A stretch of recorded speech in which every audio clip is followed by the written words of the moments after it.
адамды таңдайды.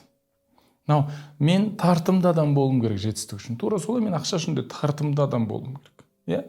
Енді менің басымда бұған кедергі ойлар бар, мынау кіріске қатысты. Сіз қазір подкаст біткеннен кейін дәптеріңізді алып кәдімгідей жазыңыз. Мына нәрсені жазыңыз. Ақша сіз үшін не? Білмеймін, бір 50 пункт жазыңыз. Біреулер айтады жетістік дейді, біреулер айтады еркіндік дейді, біреулер бір нәрсе, біреулер айтады, білмеймін, қолдың кірі, біреулер айтады маңызды емес нәрсе, әшейін қағаз, бір нәрсе, окей, бәрімен келсін, просто жазып шығыңыз.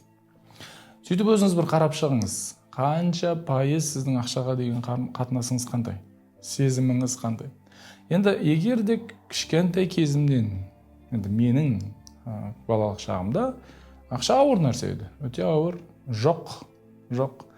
Жаңағы союз құлаған, анау мемлекет енді пайда болған, біздің ата-анамыздың қолында қанша 100 мыңдаған немесе қанша миллиондаған рубль болса да, сандықтың ішінде 93 жылы нөл болып қалды. Әшейін бір қағаз болып қалды оның бәрі. Түк құны жоқ. Бұндай дәуірде өскен бала үшін бұл ауыр мәселе, иә. Өйткені егер де менің жақындарым ақша үшін ұрысып жатқан болса, егер де менің жақындарымның айтатын барлығы ақша жетпейді деген әңгіме болса, егер де ақша үшін қиналып, білмеймін, күндіз-түні жұмыс істеп жүрген болса, мен үшін бұл кішкентай кезімнен бастап қандай сенім?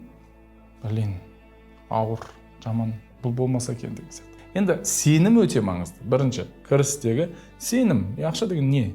Егер сіз үшін ол быт-шыт нәрсе болса, егер бұл сіз күнәға жетелейтін болса, егер бұл сізді бұзатын болса, егер досыңызбен араңызды бұзатын болса, онда енді психологиялық тұрғыдан не істеймін мен бұны тауып?